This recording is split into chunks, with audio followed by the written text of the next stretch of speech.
देश के ज्यादातर न्यूज चैनल न्यूड चैनल होते जा रहे हैं। भौंकने के अंदाज में एंकरिंग करते टीवी पत्रकार बदन से नहीं जमीर से नंगे होते जा रहे हैं। जूते पर पालिश अगर हाथ से की जाए तो वो काम है, लेकिन जीभ से की जाए तो ये बेहूदगी है। ऐसी ही बेहूदगी ज्यादातर न्यूज चैनल पर साफ दिखाई देती है। किसी भी वक्त टीवी खोलो या तो योगी जी दिखाई देते हैं या तो मोदी जी दिखाई देते हैं। इन दोनों नेताओं की प्रातःकालीन शौच क्रिया से लेकर रात की शयन क्रिया तक एक एक मिनट का ब्यौरा रखना, यही टीवी पत्रकारों का काम रह गया है।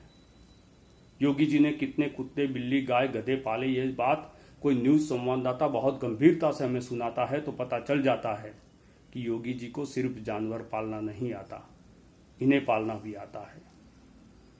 बेशक आप 24 घंटे मोदी जी को दिखाइए, उनके भाषण सुनवाइए, उनका महिमा मंडन कीजिए, लेकिन टीवी के स्क्रीन पर विज्ञापन एडवर्टाइजमेंट लिखा कीजिए ताकि देश को पता चले कि ये व्यवसाय है, पत्रकारिता नहीं है।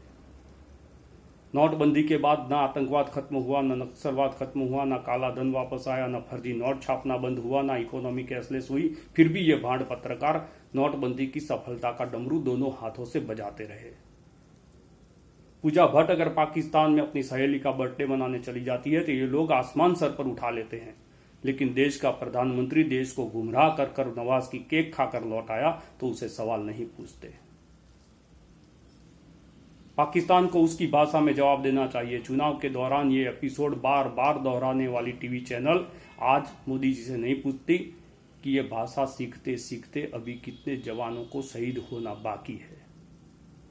दुख की बात यह है कि मोदी जी का पतंजलि का रिबन काटना देश की सरहद पर जवान के सर काटने से बड़ी खबर हो जाती है। पाकिस्तान के एक्टर्स, कलाकार और यहां तक कि संवाद के खिलाफ जिनकी कुंडलिनी जागृत हो जाती है, वही न्यूज चैनल निवृत्त पाकिस्तानी फौजियों को टीवी डिबेट में बुलाकर भारत को भद्दी भद्दी गालियां पड़वाते हैं और टीआरपी बटोरते हैं। जिस्म फरोशी करने वाले भी बेशर्मी में हार गए, कुछ मीडिया के दल्ले तो उस सीमा के पार गए। मोदी जी की गिरती हुई साख को बचाने के लिए कुछ न्यूज चैनल ने टीवी स्टूडियो में बैठे बैठे ही पाकिस्तान के 2 बंकर और 7 सैनिकों को मार गिराने की झूठी खबर फैला दी।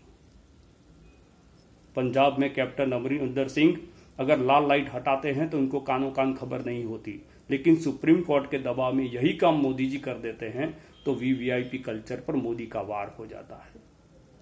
सच में 24 घंटे के लिए मोदी जी अपने तलवे पर जहर लगा दे, 90% पत्रकारों की जिंदगी जोखिम में पड़ जाएगी।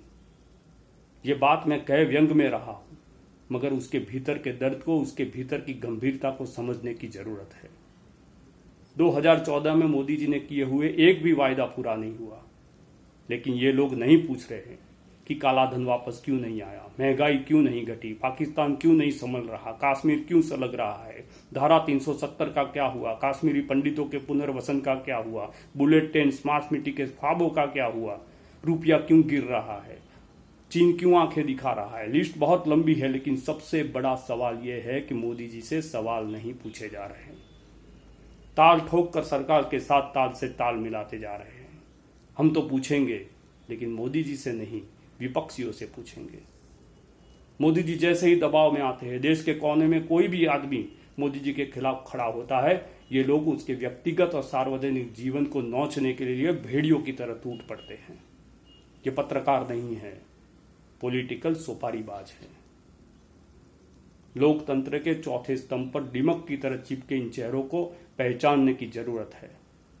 उन साहसी और प्रामाणिक पत्रकारों का समर्थन करने की जरूरत है जिनके कारण लोकतंत्र बचा हुआ है। न समझोगे तो मिट जाओगे रो हिंदुस्तान वालों, तुम्हारी दास्तां तक न होगी दास्तानों में।